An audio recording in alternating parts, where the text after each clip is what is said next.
عرفت كلنا نهمنا وحدات بجمهور حزبنا عبيت عبستات عدل تدكنا كان خعبت فلتات كانت يدلينا نوران الممكات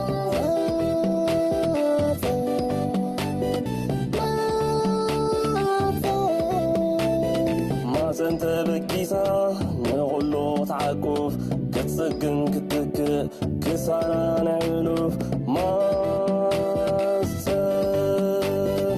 سنت بكيسة نغلو تعكوف بغلتو كله قصاته كمنا يا دماته نغلو تترنا كتاته بايتاولونا أما سنساته حلنا نكتو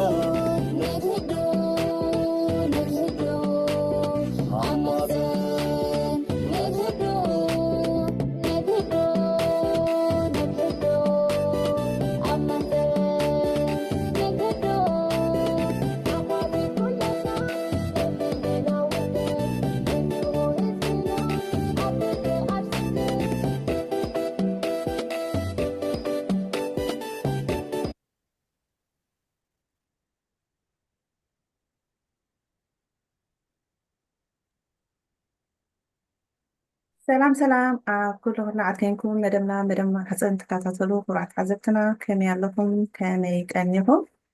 لو مشيت بمخنيات معارتي محسن حمشاي عمدنا محسن بمقبال بفولينا نباكم متنا زلنا كم يكأنيهم كم يالكم كبرات أحوات آياتات أبطات حيزنا متنا زلنا عاد يوهانس تفئي كمنا يمكأنيهم كوناتات الدسة كبراب كيروس كريتي سيساي كوري بدحريت هادلو كم يلهم كم يكأنيهم قاعد حد مصاحهم حوات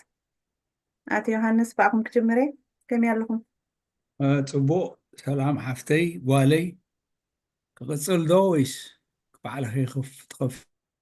أوه ناب آتي تعدسة كومن دابرنا سلام كنقول موش عنا تزر حتتاتنا كنعتينا سلام كلكم متشيكم زلهم كم سمعتنا تحزبتي كم نوع عوانات عاد حالة 4-5 عام استفار اللي موياتو أرجوز نوركم واحد سلام ترحبنا نكون كان بحمش عامت أبصحكم صبوا مشاتي برنا يعني لا كوبا الحونا قاعد حد مصاحها كم يلها مرحبا سلام معتن كلكم بلاتفورم كلكم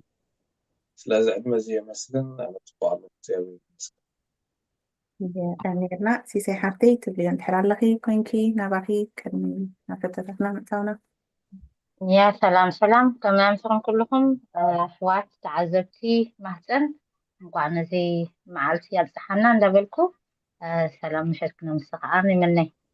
thank you Thank you. آتي يوهانس مچم ኣብ መጀመርያ ናይ ማህፀን ብዝተፈላለዩ መደባት ብፍላይ ከዓ ኣብቲ ናይ ስነ ኣእምሮዊ ጥዕና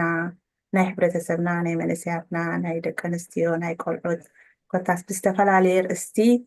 ንዝሓለፈ ዓመታት መፂኹምና ኢኹም ናብ ማህፀን ደምፀኩም ወይ ከዓ ኣብቲ ናይ ማህፀን ዘበርከተቶ ስራሕ ንዝሓለፈ 5 ዓመት ብከመይ ትርእይዎ እንታይ ከ ክንገብር ኣለና ከም ሕብረተሰብ ከም ማሕበር ትብሉ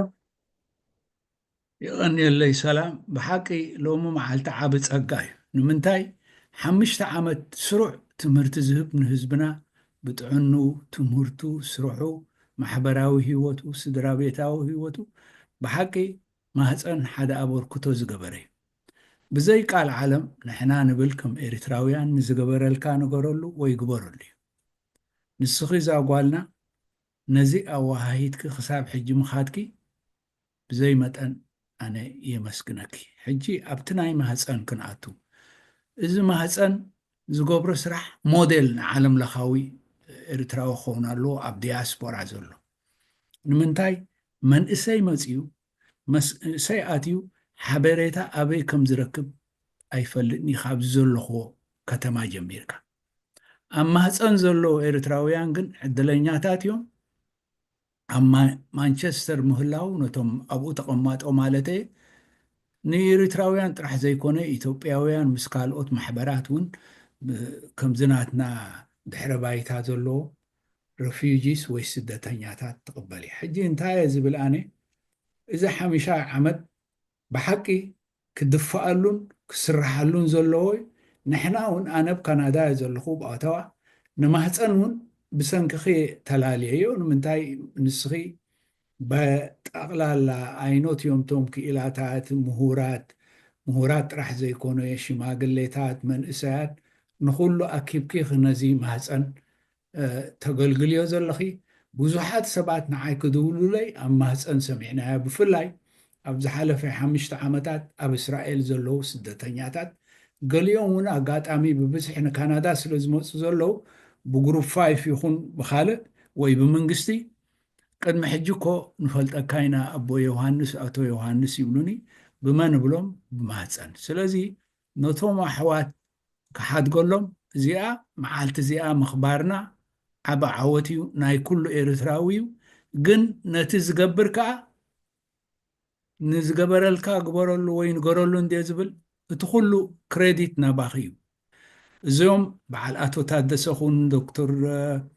ሕጂ ትስማት ኣብ ዝርዝር እንድሕር ኣትየ ክርስዕ ስለ ዝኽእል ብፍላይቶም ሰጢኢልኩም ማለት ናትና ኢልኩም ሒዝኩሞ ዘለኹም ዓበይትን ንኣሽቱን የመስግነኩም እግዚኣብሔር ከዓ ኣብዚ መዓልቲ እዚ ዘብፅሓና ኣብዚ ርግኣት እዚ ዘብፅሓና ነመስግኖ ቆፅሉ ካልኦት ብፆተይ ይቐኒየለይ ቀኒርና ዮሃንስ ናይ ብሓቂ ኣበርክተኩም ቀሊል ኣይኮነን ከም ዝበልኩም እውን ብዙሓት መንእሰያትና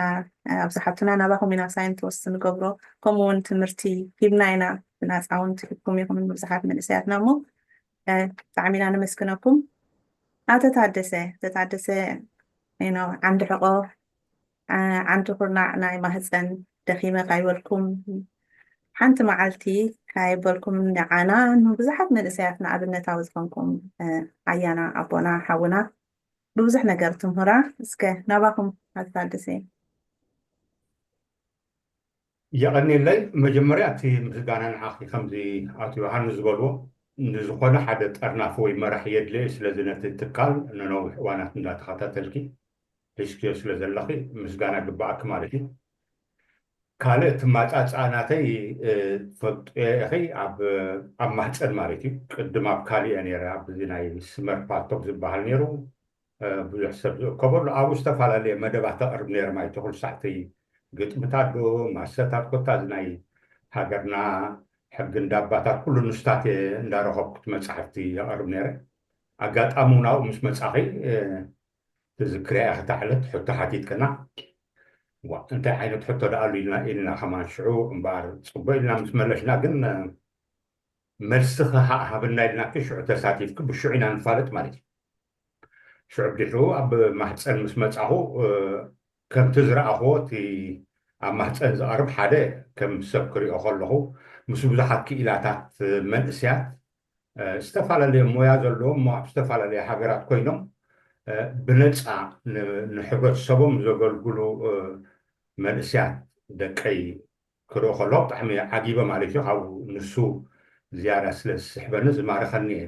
ቀፃሊ ዘይፍለ ምክንያቱ ሓልፈኒ ይደለን ካልእ እውን ኣብ ካልእ ግዜ ክፈልጦም ክላለዮም ዘይክእል ብዙሓት ዓበይቲ ይኹኑ መሳተዩ ይኹኑ ካልኦት ብዙሓት ተላለየ ብዝያዳ ግን እቶም መንእስያት ወለዶ እዮም ንዓይ ዘገድሱኒ ማለት እዩ ኣነ ወዲ 71 ከይደለኹ ግን ብድሕረይ ዝተወልዱ ኣብዚ ብቅድመይ ስለ ዘለዉ በዓል ከቢረ በዓል ኪሮስ በዓል ኪሩ ካልኦትን ማለት እዩ ኩላቶም ሎሚ ኣብ ዝሓለፈ 5 ዓመት ዝተፈላለየ ሞያ ዘቕርቡ ለዚኣቶም በቲ ሞይኦም እሞ ከዓ ብነፃ ንሕብረተሰቦም ኣብቲ ግቡእ ቦታኦም ኮይኖም ከገልግሉ ከለዉ ብጣዕሚ ዕግበት ስለ ዝበኒ ብኸምኡ ቀፃሊ ኣብዚ ማህፀን ዝከታተል ዘለኹ ማለት እዩ ስለዚ ንዓይ እውን ክመሃር ኢለ ዝመፅን ከበርክት ኢለ ዘይኮነ ብዝያዳ ካብኣቶም ክኸስብ እዚ መንእሰይ ወለዶ ኣብኣቶም ዘሎ ፍልጠት ካብቲ ናይ ቀደም ወለዶ ንሳቶም እቶም ሎሚ ኣብ ኢዶም ፍልጠት ሒዞም ዘለዉ እሞ ከዓ ተበግሶም ክትርኢ ከለኻሲ ንሱ ዝያዳ ዝማርኸኒ እሞ ኣጋጣሚ ኮይኑ እውን ኣብዚ 5 ዓመት ንኩሎም ዘበርከቱ ከመስግን ደሊ ማለት እዩ ምክንያቱ ንሶም መንእስያት ኮይኖም ንመዛንኦም ኣብ ዝተፈላለየ ሚድያታት እውን ትምህርታት ይህቡ እዮም بستفعل عبز متسمون بذكر العالم عبز تتصوعوا وان مدباتهم يقربوا يمو نعتاتهم كتسيلة دحر معسل كبرة حبهم كما سونا بدل ما يتمو يقني لنا يعني ما تتعدسي كبرى حوي من قصرحتا في الكأخا كبرى ون بزتفر علي استفت اللايكا أعطنا يسنة لبانا كم سيدن كل جزء نبلو بزتفر علي ميدياتات ونريون سمعون زلنا أب حدار كم سدت مثلا بزوح من إسياتنا تشكورة زلو بزتفر علي مخري مسيحانا إحنا أمو ناب مهسن منسيخا أما هسأل أنت يا بركيتا كم تقول بأخي بركيتنا علنا رو تبد نبها يغني لي سلامات ناي مهتن أقلقلت دما مجمريا سلازع ما خمس نفتو خلاين كو حقوسكم كو حقوسنا حمشت عمت سمعون اللغة يكون أو حمشت عمت أب عيو متكال قليل يكون بفلاي تنقدامت حمشت عمت أو ناي هنساوي ما مسرت تخيلكا نتبيت ناي مقام مسرح سلازقونه قليل زي كونه أبورتون كوميتمنت أو فاينانس كم دحتت ليس حتى سلازي أبز سلاز بتحكم نكو حقوسكم كولفتو أبز قتل ما despite أنصار كل مسناخلات نقدمي مرج ما تسفين من بين جلس فتو مجمعنا تلاقي ترى ما هتن أبتي كل قاتل زي تساتف قوت زوت زنبرة أرستات تزرع زنبرة topics وما زلعل زنبرة أرستات ناي علل نت محبرسب نت محبرة ناي محبرسب نخملس ويونت علل فتامون وأبا بايتي أبا تو جيروي ليس أمثال تصفى قبر قال الداتا قال خدمة حتى أو كم يكون تعطني رابي بتي حاجة لما لزول كم نسمع جن بس ناتي تعزتي السول تصفى لنا كلاي كم تي كم كنيز تزارون زولو إذا حبرتسب زي بفلاي ناي إتراس دسنيا حبرتسب بوزح كبن لا تغم بوزح تروما ويدما أثناء أمره بسلا بوزح ذا حالة فسلا زقنا بوزح قوسل الله أب كل أكلاتنا سب بوزح قوسلتات ألنا جن نحن بوزح قوسل زمل أنا حبرتسبنا رايز بحال كايكون بوزح تتصاورنا بوزح ريزيلينس ويدما انتهي زي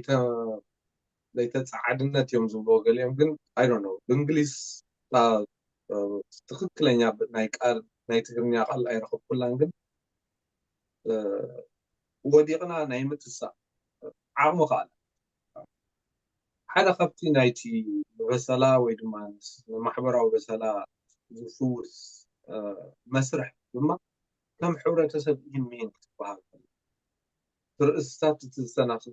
رئيستات كل زفتنا رئيستات كابو هديمكا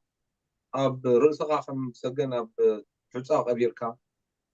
تزعلف علي في عن حجي سقلنا سين برو إلكا بمخد زمت محواي ويحويت يلا محبرة وحويت نخمت أرستات نت محبرة سب تنكيو نتوم محبرة سب دهنس نتوم محبرة سب يقصلوا أكلات منطقة أب حدا وحش فرنسا زرارو لهم كلها ناي حويت مسرح ناي تحورة سب يغت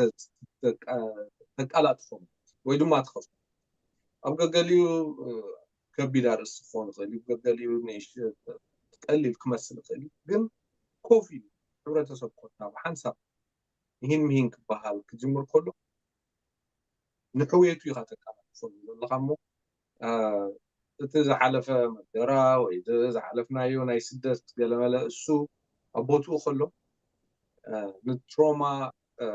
informed ويدما نزيز نعو أبقمة تأكيد رايزي كونسي ناب حويت زمرح مسرح كم زعم السلام محبر كومات ምህላው المغاني قبل عالم نتوم زملكتهم سمويا الناس وعكم كسب مخبركم أبت حبرة سبسي قليل زي كنا بركتو يجلو سلاز غاية نز علم زمس عدم كني عينك يحصل وزسي عبا بركتو محبرة سبسي سلاز غانا نكو حق وصفكم قتلون كم زمتا أنيلنا كبر أبحاونا أنيلنا لبي كيروس حوي نابخا عدما بلا لا نفقان مسكرو بالن كيروس انت تدنا جرت أنيحي نابخا كيروس حوي ألها ترينكا ኣለኹ ሰላም ኢና ዝውር መኪና ፀኒሐ ደሓኒ ሕጂ ግን ፓርክ ገይረ ኣለኹ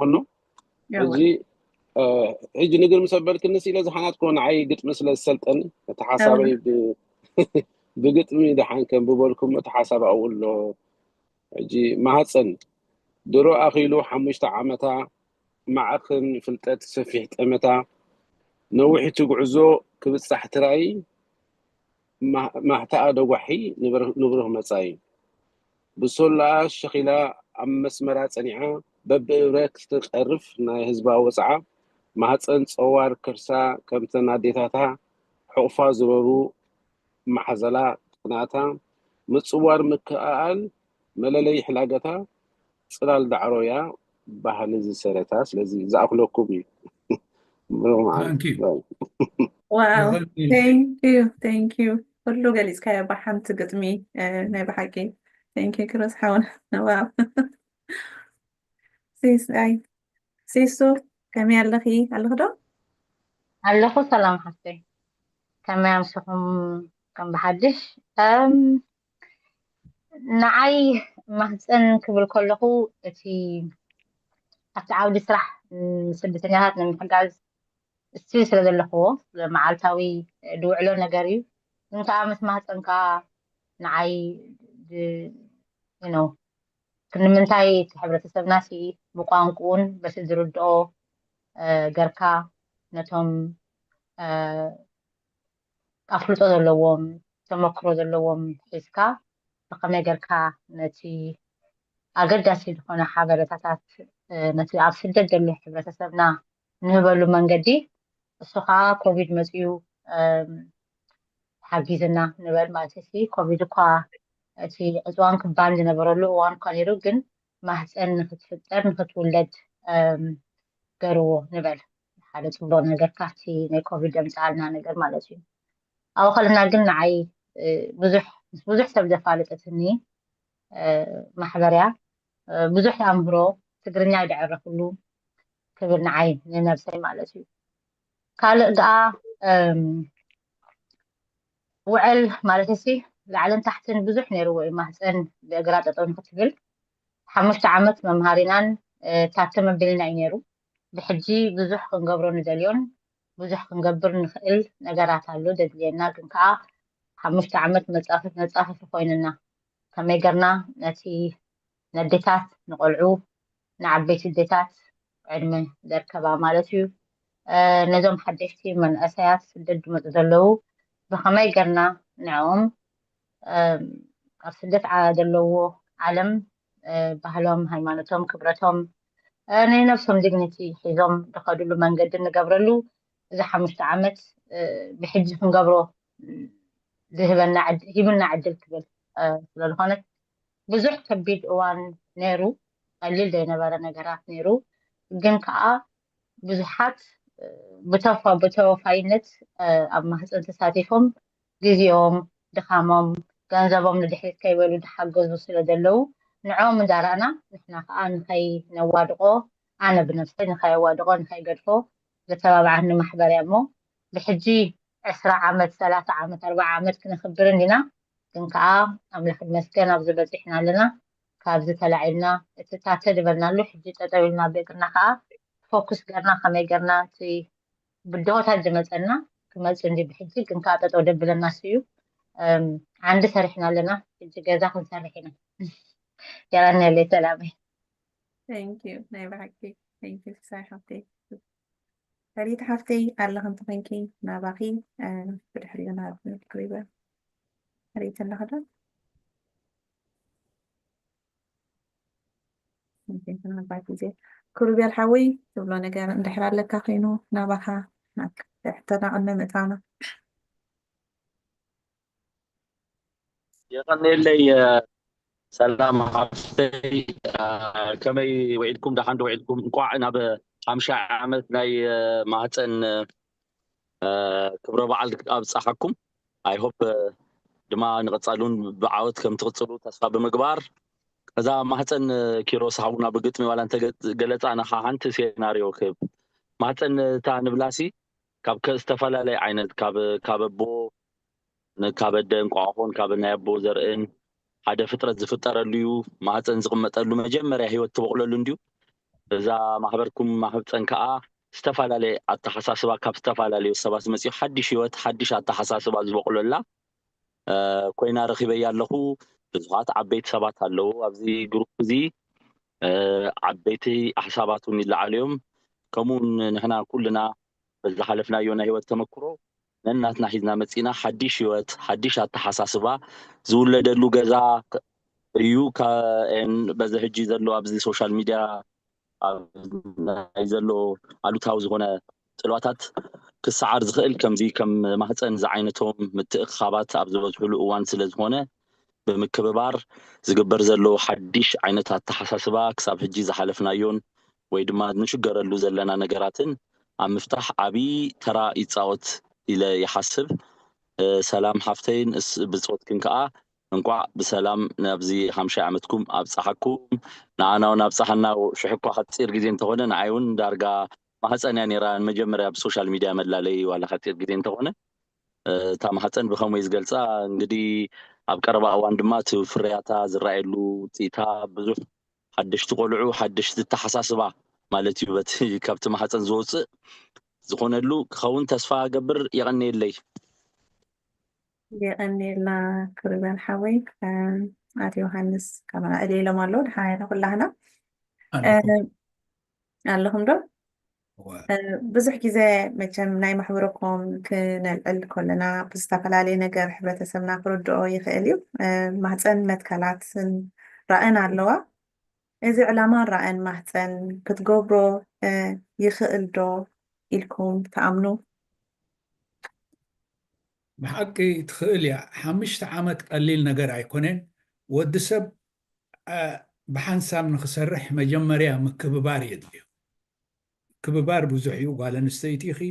መንእሰይ ኢኺ ኸማያ ኢኺ ኣቦኺ ከም ወዲ ተባዕታይ የኽብረኪ ካብኡ ሓሊፉ ሕብረተሰብ ናይ ኤርትራ ማልታይ ካልቸራል እዩ ወይ ድማ ሞዛይክ ናይ 9 ብሄራት ወይ ቋንቋታት እዩ ደቂ ሰባት ኢና ኣብዚ ዓበየናሉ ከባቢ ኣሕዋትና መማህርትና መሳርሕትና ወይ መጋድልትና ክፀንዑ ናይ ኣከባቢኻ ሰብ ክትረኽቦ ምስኡ ክትስሕቕ ዝነበረን ዘሉን እዩ ግን ብኡ ተኣኻኺብካ ክፍኣት ትሰርሕ ዝቕቡል ኣይኮነን ሕጂ ኣብ ናይ ማህፀን እንዲ ክመፅእ ሰብ ምስ ተኸባበረ ይተኣማመን ድሕሪ ምትእምማን ከዓ ብሓንሳብ ይሰርሕ 3 ዓንድታት ኣለዋ ኣብ ርክክብ ናይ ሰባት ሓደ እቲ ሬስፔክት ንብሎ ኢና ካልኣይ እቲ ትራስቲ ድሓር ሽዑኡ ጉድ ኮሚኒኬሽን መፅእ ሕጂ 5 ዓመት ከም ሓሳብ እየ ዝህብ ዘለኹ ኩላና ገምጋም ይገበረሉ ንስኹም ማንቸስተር ኣለኹም ምስቶም ኤንጂኦስ ትራኸቡ ኣለኹም እቶም ዝሕግዙኹም ክኢላታት ኣምፂእካ ወላ ካብቲ ውሽጥኹም ገምጋም ናይ 5 ዓመት ተገይሩ እዚኣ ማንቸስተር ግሎባል ክትከውን ኣለዋ ብላነ سنتر ناي مهتن أب جلوبال كوينو من قست كندا خون عد إنجليز ون كومي عن تبوي أبتي بإنجليز زارب نبرة صبوت صبي بوي سيتي ناي مانشستر ون قال فاندريزين هباتو قال عجزاتو كميل له أنا أبزز له ختما أوتاوا فيدرال سيستم ناي كندا تو موديل ناتو تخبابي ريزخي 10 بروفينسس ኣለዋ ኣውራጃታት ወይ ብናይ ሕጂ ዘራርባ ዞባ 3 ከዓ ተሪቶሪስ ወይ ግዝኣታት እዚአን ናይቶም ደቀባት እዚ መሬት እዚ ብእንግሊዝን ፈረንሳን ተኣስረ ናቶም ፕሪንስስ ኣሎ ሕጂ ሲቲ ኦፍ ኦታዋ ንብል ምምሕዳር እንዲዩ እቲ ፌደራል ኣሎ እቲ ፕሮቪንሻል ኣሎ ናይ ከተማ ኣሎ 3 ደረጃ ንኣብነት ንዓለት ኣይኮነን ማሕበር ብሌን ቆይምሎ ብዛዓዲ 3 ዓመት ክንዲዚ ለሕጂ ጠቅሰልኩምኒ ንኩሉ ኤርትራዊ ግን ቋንቋ ባህልን ናይ ብሌን ዘማዕብል እዩ ርቡዕ ዝኾነ ገንዘብ ፋንድሬይዚን ሂቦምና ኣሎ ማለት ፋንድሬይዚን ድማብል መደባትና ክንገብር ቆልዑ ብብሌን ይመሃሩ ስፖርት ገብሩ ናይ ጥዕና ደቂ ኣንስትዮ ኣሎ ሕጂ ብዝቀረባ እውን ነቶም ሲኒየርስ ናይ ዝማሕበር ዝሃቦ ስላዕ ወይ ባጀት ኣሎ እቲ ዓንዲ ሕጊ ከዓ ንኩሉ ኤርትራዊ ክፉት እዩ ሕጂ እዚ ከም ሞዴልስ እንድዮ ዘብዝሖ ዘምፅኦ ዘለኹ ኤርትራዊ ማሕበረሰብ ብዘየገድስ ቋንቋታቱን ኣውራጃታቱን ናይ ፆታዊ ፍልልዩን እዚ ኣነ ስልጣን ደክሕዝ የገለመለ ሕጂ ኣብ መቃቆሮ ኢኻ ትኣቱ ሶሻል ላይፍ ምስ ፖለቲካ ምስ ምሕደራት ተኣሳሰር እዩ ቅድም ክዛረብ ነይሩ ዝሓውና ኣብ ሲያትል ዝቕመጥ ስሙ ሃብኒ ንሕና ኩላህና ስደተኛታት ኢና ተደፊእና ዝወፃና ኢና ቅድሚ ናፅነት ዘገልመለ ሕጂ እንታልካኒ نقص لدحاني ريتا ሕጂ እንታይ ዝብል ዘለኹ ነቲ ኣብ ስደት ዘሎ ኤርትራዊ ከመይ ገይሩ ሓገዝ ይረክብ ብፍላይ እቲ መንእሰይ ትሮማ ድዩ ክህልዎ ፀቕጢ ድዩ ክህልዎ ቁስሊ ድዩ ክህልዎ ፍርህ ድዩ ክህልዎ ጓል ኣንስተይቲ እንድሕር ኮይና ቤን መፅያ ስግር ባሕሪ ድያ መፅያ ኣብ ልዕሊኣ ፆታዊ ዓመፅ ኮይኑ ሕጂ እቲ እንታይ ዝብል ነዚ 5 ዓመት ዝመፅእ ዘሎ ገምጋም ጌርኩም እንታይ መደባት ምስቲ ህዝቢ ዘድልዮ ንኽትገብሩ ይምህፀን ወከም ዝከኣለና ከዓ ነቲ ትገብርዮ ዘለኹ ፃዕሪ እቲ ክኢላ እውን ወይ ዝተማህረ ንካልኦት ከም ዝመፁ ኣብዚ ከም ዝፈልሱ ወይ ዝውሕዙ ክኾኑ ተስፋ ገብር ይቀኒየለይ يغنينا يوهانس نبهم أتتعدسيك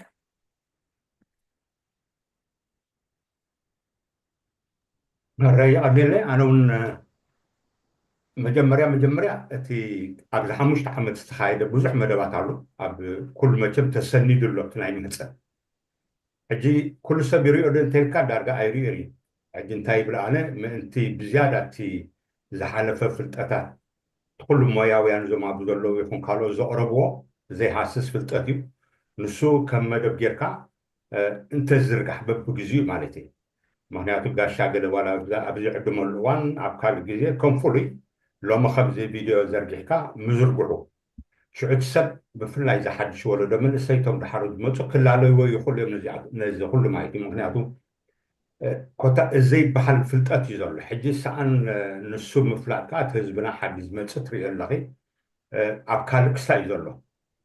ኣብ ምንታይ ዝሰሓባሉ ንሪኦ ኣለና ማለት እዩ ኣብቲ ቁም ነገር ዝበሃል ዳርጋ ብዙሕ ዘይሰሓብን ስለ ዘሎ እዚ ማህፀን ቀልጢፉ ከላልዮም ነቶም ኣለዉ ዝበሃሉ ሞያውያን ብመገዲ ማህፀን ከላልዮም ሓደ በብወገኖም ገብሩ እዮም ይርኦም እየ ሕጂ በብወገኖም በዓል ከቢረ በዓል ኪሮስ በዓል መምህር ዮሃንስ ኩሎም ስኮታ በብክስታ ይገብሩ እዮም ግን መገዲ ማህፀን እንዳገበርካ ከዓ እቲ ናታቶም ተረ ናብቲ ሓድሽ ወለዶ መንእሰይ ከም ዝላለዩ ክንገብር እንተዝገብር ማህፀን ሓደ ከም ስራሕ ክሕዞ ፅቡቅ ካልኣይ ከምዚ መምህር ዮሃንስ ዝበሉ ኣቶ ዮሃንስ ዝበሉ ከዓ ገምጋም ምግባር ሕጂ ሓደ ኩልሳዕ ገምጋም ክትገብር ኣለካ ኮታ ሓድሽ ወለዶ እውን መፁ ኣለዉ ሕጂ ምሳና ኪሩ ኣሎ ድሓር ዝተላለ ናይ መንእሰይ ማለት እዩ ሕጂ ከምዚኣቶም ብዙሓት ዳርጋ ኣብቲ ናይ ቲክቶክን ኣብ ካልእ እውን ተላልዩ ስለ ዘሎ ማህፀን ነዚኣቶም እንዳምፅኻ ምስኣቶም ኮታ ምትእሳር ምግባር ካብኡ ንሳቶም እቲ መንእሰይ ዘድልዮ ክነግሩና ክእሉ እዮም ንሕና ንብሎም እቲ ዝበዝሕ መንእሰይ ከዓ እንታይ እዩ ዘድልዮ እንታይ እዩ ዝደሊ እዚ ጌርካ እውን ምውሃዱ ከድልዩ ስለዚ እቲ ሓይሊ እቲ ሓይሊ ዕማም ናይ ማህፀን እውን ክዓቢ ምግባር ካብቲ ቀፃሊ ንፅበ ማለት እዩ ምክንያቱ ውሕዳት ሰባት ጥራይ ከካይድዎ ስለዘይክእሉ ንቐፃሊ ዋላ ኮታ ውፃኢታት እናገበርካ እውን ክስራሕ ኣለዎ ናይ ግድነት ንኩሎም እዞም ቅድሚ ሕጂ ብ5 ዓመት ክሰርሑ ዝፀንሑ ዋላ ንዓታቶም ብቐፃሊ ዝራኸብ ማለት እዩ ኣብ ውሱን እዋን ጥራይ ተራኺብካ ጣፋእ ዘይኮነ እቲ ድሮ ተጀሚሩ ዘሎ ርክባት ቀፃሊ ክኸውን ሕጂ ብዚኣ ኣለዉ በዓል ከቢረ በዓል ኪሮስ በዓል መምህር كوتا أوش قصال مساتهم كنت مرحب مو نساتهم زبركتو أكال ونطلو مجد ما هتصدق كون كم زك على حمبار لازم كم زندا توحد انتخيلو درجات ما هتصبح لنا عباية خيدي نساتهم فرياتهم مجد ما هتصن كحل فوي كل يوم سلازم تجمير زنا بتعمل صبح كان أتصب بأهداف على دل انت عايز ممر تنكيفوالو أتيوهانس بحبر تسرح تهون كاس مجمريا أتصبيك أحد حد تفالت عليك عبد بحال أوروباويان ساتهم تاي تقوم زول مجمريا بحبر تسرح كلها مجمريا تفالت عليك مفرع شمكان جس كان حديث كان يكون أتصبيك أنا كدليتا كرائخة علامها سبا كفالت له أنت إدليتاتهم بحسب خود كل وقت مجمريا كفالت زول له معي إذا ترى أنا بحق تفاريط شعور كزارار بخو جمهور يوم مرد أونا له مايدي سلازي أدخل أي درجة مرد أنت بتشحم مكبار على نايد الدنيا إن أدخل بروخو اليوم كاو متأمن كمتشيو اللي أسكالات مسحرف كترينا حبارة وسرح زخين أبانا سلازي تلمدت راي بحبار كنسرح الكاتي جمر مو أم الدحر بدحرو أخت اللالة تجمر سلازي أزوم قم زوالو يوحان تحمل صبوي قم غيرنا ስለዚህ እስካላታት እንዳኸትካ ማለት ተፋሪት ካለኻ ፅቡቅ ምርዳእ ጌርካ ኣለኻ ከባቢርካ ኣለኻ ከምኡ እንዳበልካ ናይ ሓባር ስራሕ ክቐፅል ንዝመፅእ ዘሎ 5 ዓመት እዚ መደባት እዚ ክኸይድ ይኽእል እሞ ከምኡ እንዳበለውን ይዓቢ ኣሎ ንሕና ይፍለጠና እምበር ይዓቢ ስለ ዘሎ ሲ እዚአን ጥራይ ክውስኽ ዘሎ እሞ ይቐኒየለ ያኔርና ተታደሰ ክብራ ብሓዊ ኣብዚ ትውስኸል ተባለ ኮይኑ تحت نزمت طلع مش عمد سي اتصل أخلود يا سلامين نو اتي متكلاتن رأن علامان مهتن كذكبروس يكال دو إلكا تحسب هو تحت صار منسوة يا تا خمتا بوا هنسن نسن لما أوراق تعطلنا مثل كل نجار وزح جزء نسرحنا محوركم وزح نتسعرنا أجي الرأي كلتا بناتهم تعزب تاتين تاين حالتي كم الدقيقة من حدا أنت ألقيه من هنت من ذا أتوتادس زبالو نايمت عببار ويما نايمت استسار دقا خمي أرطل ما حتسنك لو فترة كون سمعني حدا مويا قبل عدد حدا مويا كاب ودادة نمو دارون عاقل جن كاب زدارارة قبل على العلم نات هانسا حدا عبيد يشو تاكل كبر كبر كأدي ما هتسن مستخدمه تمقرن على حالة عمت ناقص خيد إلى حس cooperative كمان داخل سرح كان زعابي رأي تخصص كبر تغليت ما خمسة تجلست تجمع كل جمع كم زبالو كيلا تاتي كفيل كاديو ولا جلجر كاديو متحوار نايتهم دونرز دي أبدا عدد زجبر كاس راح كبر كان لخص QACQI رمزي quality assurance مالتي لا صراحة زي هذا ما أنت قبل صراحة زي أنتم محبر رسب ومحبركم نتسدلنا على تراسي انتهي لو تيات نتامر فزن أمنت خندم تيات دفعنا أمنتهي ما أنت زي تلو بحث روسي محبركم سي انتهي مخنا لممتع ما هتسن سنتهي جدول أب ሕብረተሰብ ማንዲስ ጠርዘሎ እቲ ብዙሕ መጽናዕትታት ምስ ዝተሓዘውን ካልእ ደጌታት ትርኢ ኣለኹ መስለኒ ዶክተር ሳምሶን ኣብዚ ብዙሕ ፕሬዘንቴሽንስ ገይሩ ኣሎ ስለዚ ማህፀን ምምፃእሲ ደቂ ኣንስትዮ ኣብ ዓመት ዝነበራ ደቂ ኣንስትዮ ደን ሴፍ ኢንቫይሮንመንት ረኺበን እንታይ እዩ ዝፍፀም ዘሎ ቶም ዝፍፀሙ ዘሎ ኳንቲፋይ ጌርካ ብቁፅሪ ይኹን በቲ ብዓይነት ብሪሰርቸርስ ክስታይ ጌርካሲ ኣልጊብካ ክግበር ከኣል እዩ ዝብል እምነት ኣለኒ አይነው ብብድ በለኮን خلي ምስ ጊዜ ግን 5 ዓመት ዝሓለፍኩሞሲ ናብ ካልእ ዝበለፀ ኳሊቲ ናይ ካልእ 5 ዓመት ክግበሩ ከኣል ኢኻ ዝብል ኦፕቲሚዝም የሳይ ዝገብሮ ዘለኹ ይካልካ ይበርካ ሲሳይ ሓብተይ ናባኺ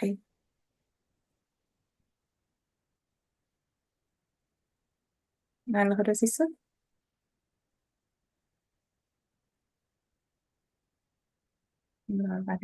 ጋቢዬ እንኳን ደህና መጣሽ። ወደ አንቺ ጋቢዬ አለሽ? ጋቢ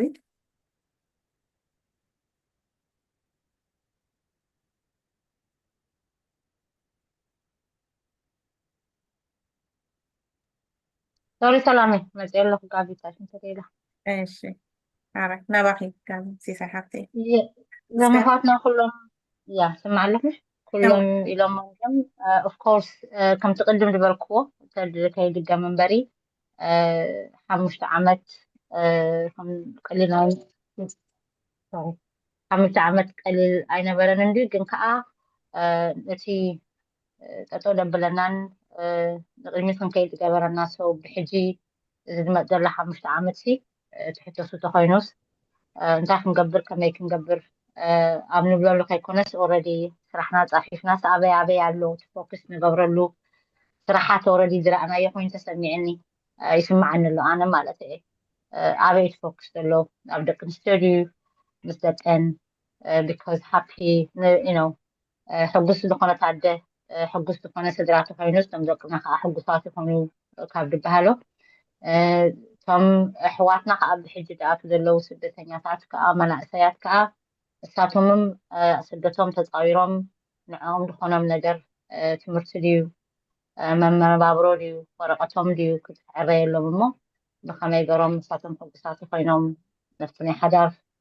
መንገዲ ደም ክኸዱ ናብ ተምህሮ ደም ትኸዱ ብከመይ ገርና ንሕግዞም ካብ ኩሉ ከዓ ሓደ ሓደ ነገራት ደሰክፈና ኣብቲ ናይ ዓበይቲ ኣዴታትና ኣብ ስደት ዘለዋ እሞ ዕድሜን ካብ 6 ዓመት ንላዕሊ ካብ ኣደይ ጀሚርካ ማለት እዩ ዕድሜን ዝደፍአ እሞ ኣብ ገገዘን ተዓፅየን ዘለዋ ደቀን ተማሂሮም ደም ከይዶም ዓዲ ቀይረን በይነን ዘለዋ ካተን ከዓ ብከመይ ገርና ከም ደቀን ኮይና ንዕአን ዝኸውን ባይቶን ነቕርበለን ዝበሃል ስለዘይተገበረ ዘሎ ኣብ ዓዲ እንግሊዝ ስፔሻሊ ንዓና ንኤርትራውያን ብከመይ ገርና ዝታት ንገብር ሓሳብ ዘሎ እዚ እቲ ናተይ ቪዥን እዩ ንድመፅእ 5 ዓመት ብከመይ ገርና ንሰርሖ ኣብዚ እየ በፂሐ ዘለኹ ክብል ይፈቱ ታንኪዩ ቀኒለይ ኣብኣ ከለኹ ሓተኪ ሲሳይ ሓብተይ ብክልቲኡ ስለ ንማህፀን ትርእያ ማለት እዩ በቲ ቪርቹዋል ብድሕሪ ገጻትና ንገብሮ መደባትን ብኣካል እውን ኣብዘን ዝሓለፈ 5 ዓመት ዓሚምናዮ ትብሊ ዘይዓመምናዮ ብሕጂ ኸ እንታይ ኣሎ ትብሊ ዓሚምናዮ ዝብሎ እቲ ኣብቲ ተስፋ ዝቆረፅናሉ ደይ ተስፋ ከይቆረፅና ንቅድሚት ብምኻድና ንዓይ ይሕብነንን ይሕጉሰንን ቢካዝ ቀሊል ነገራት ኣይነበረን ሰብተይ መፀና ሕጂ ከም ንሪኦ ዘለና እቲ ቀደም ብቪርቹዋል እንዲና ብዙሕ ንገብር ነርና ሕጂ ግን ኣብቲ ብኣካል ብገዝገዝ እንዳተረኣና ንወሃሃዶን ትምህርቲ እንዳተዋሃብና ስለንኸይድ ዘለና እዚ ተዓቢ ኣብዛ ዝሓለፈት 2023-24 ተዓቢ ስራሕ ዝተሰራሐሉ ኮይኑ ስማዓኒ እዚኣ ሓንቲ ማለት እዩ እቲ ብሕጂ ከዓ ክንገብሮ ድበልኩ ካብቲ ዝረኣናዮ እሞ ተፀሚቁ ድወፀ ቅድም 3-4 ነጥቢ ዝሃብክወን እዚአንን ክግበራ ዘለዎን ቢኮዝ ኩሉ ክንገብሮ ይንክእል ኢና ንገብሮ ኣለና እንዲና ግን ከዓ ፎክስ ክንገብር ኣለና ባህሊት ኣነ ናብቲ ኣብ ኩሉ መድያሲ ክንውዕል ኣይንክእል ኢና ግን ከዓ ፅፍፍ ዝበለ ስራሕ ክንገብር ተኮይና በቲ ናተይ መዓልታዊ ዝገብሮ ስራሕ ይሪኦ ስለዘለኹ ማህፀን ከዓ ድከኣላ ትገብር ስለዘላ ኣባላም ስለዝፈለጠት ናታ ፅቡቅ ዕብየት ዝደሊ ስለ ዝበዝሐ ብሕጂ ንገብሮ ነገራት እተን ፍልይ ዝበላ 3-4 ነገራት ሒዝና እሰና ፃፊፍና እሞ ኣብ ናተይ ድሌት ኣብዚ እዋን እዚ ኤግዛምፕል ክህብ ተኮይነ ማለት እቲ ደቂ ኣንስትዮ ሴፍ ከይደን ስፔሻሊ ዓመት ስለ ዘሎ ብዙሕ ስለ ዘሎ ስለ መዓልታዊ ንሪኦ ዘለና ብኸመይ ገና ንዓኣተን ንኢስት ኣፍሪካን ደቂ ኣንስትዮ ሴፍ ዝኾነ ቦታ ዝረኽባሉ ሓገዝ ዝረኽባሉ ምስ ደቀን መዕቆቢ ዝረኽባሉ ቦታ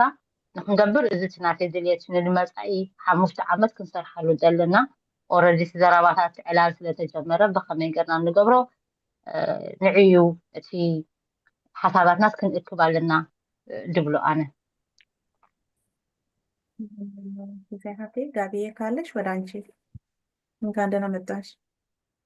ሰላም ሰላም፣ እንዴት አመሻችሁ? እንዴት ናችሁ? ሁሉ ሰላም እንደሆነ ተስፋ አደርጋለሁ። ይቅርታ ትንሽ ቢዚ ነበርኩና በሰዓቱ መግባት አልቻልኩም እና ሁላችሁንም ሰላም እላለሁ። እንኳን አደረሰን እላለሁ። እንኳን የዛሬ ሰው አለን እና ወራት ቀናቶች እንግዲህ አልፈው 5 ዓመት ደርሷል። ባለፈው ስቀልድም እንደነበረው አንድ ሙሉ እጅ ሞልቷል ማለት ነው ለሲቆጠርም። ስለዚህ ረዥም መንገድ ነው እና ፔንታ በግሪክም የራሱ ኢምፖርታንስ ያለው እንትን ነው። ብዙ ሂደት ተሄዷል። እኔ ከመጣሁኝ ራሱ አሁን 2 ዓመት ሊሆነን ነው። 2 ዓመት ከምናምን መሰለኝ ነው 2 ዓመት ሜቢ እና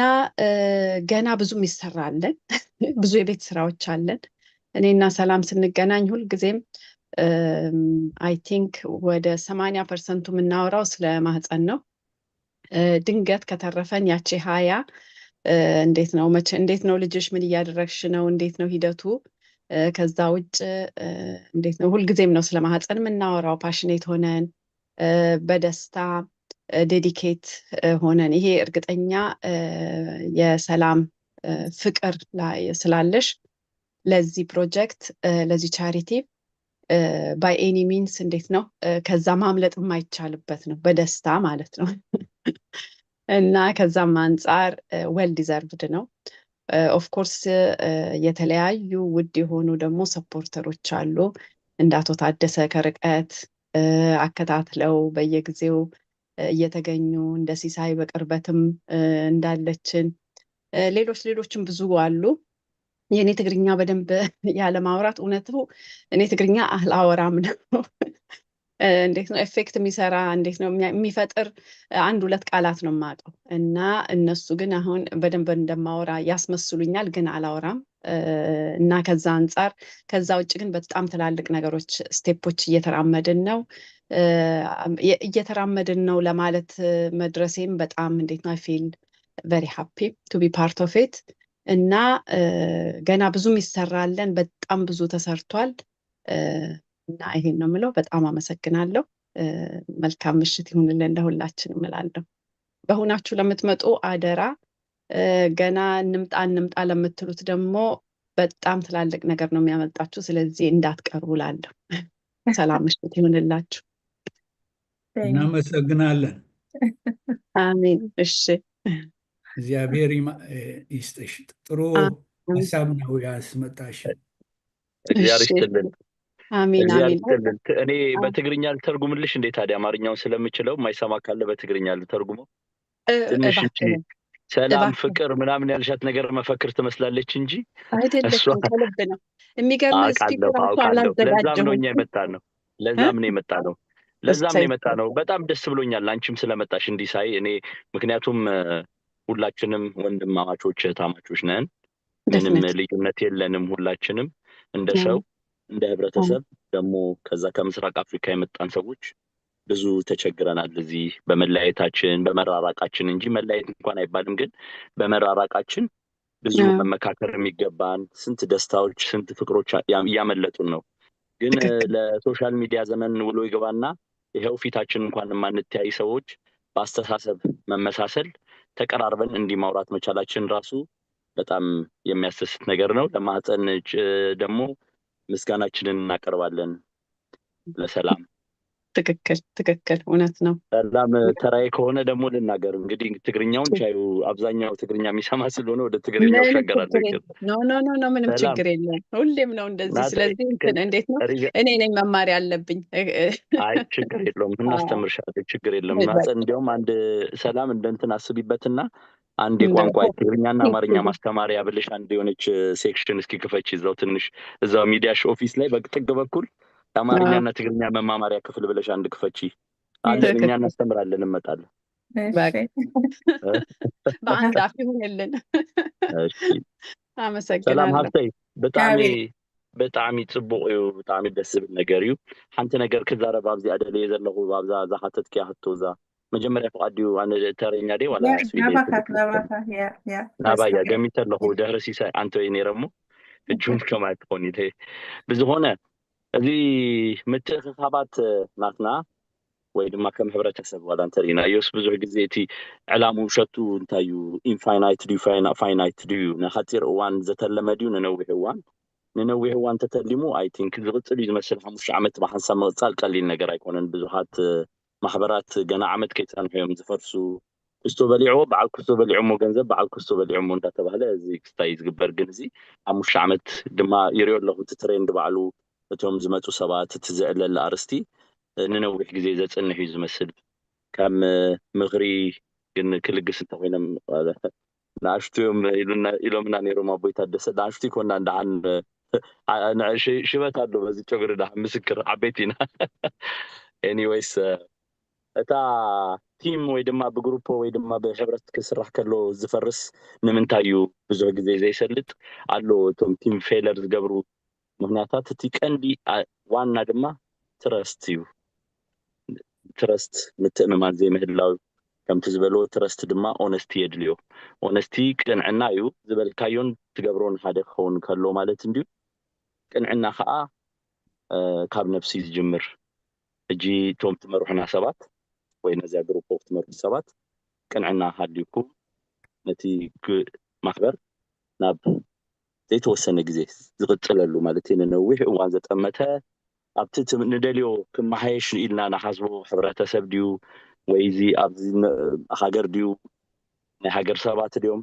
ክመሓየሽ ኢና ንብሎም ፅባሕ ንጎም ስራእናዮ ተመሓይሹ እንተሪእናዮስ እጃመይ እንታይ ነይሩ ከም ማህፀንሲ መሰረት ናይዚ ሕጂ ዘሎ ምምሕያሽ ናይ ናብራ ናይ ሰባት መሰረት ነይሩ ኢሉ ታሪክካ ወይ ሌጋሲ ናትካ ክዝረብ ከሎ እዩ ባህታ ዝፈጥር እሞ ንከምኡ ኣሲብና ብምሉእ ቅንዕና ክትሰርሕ ሓደ ኣገዳሲ እዩ። ካልእ እቲ ዘይምፍራሕ እዩ ባእሲ ከይፍጠር ኢልካ ዘይምፍራሕ ሓደ ግዜ ሓሳብካ ክትዛረቦ ዘይትደሊ ዘይትዛረቦ ከይህሉ ተዛሪብካ እውን ዘይስማዕ ከይህሉ ተዛሪቦ ምኻውን ዘይትሰምዖ ከይህሉ ምእንታን ነዚ ድማ ንኩሉ ብምክብባርን ብምርኣይን ተቐፂልና እቲ ሸቶም ክተውቅዑ ተስፋ ይገብር ብሓንሳብ ኣለና ይቀኒየለይ ሰላም የእኔልና ክብበል ሓወይ ዳርጋ መደብና እውን ናይ ሰዓት ኢልና ኢና መዲብና ነርና ኪሮስ ሓወይ ይዘን ድሕር ኣለካ ናባኻ ንመን ኢልኪ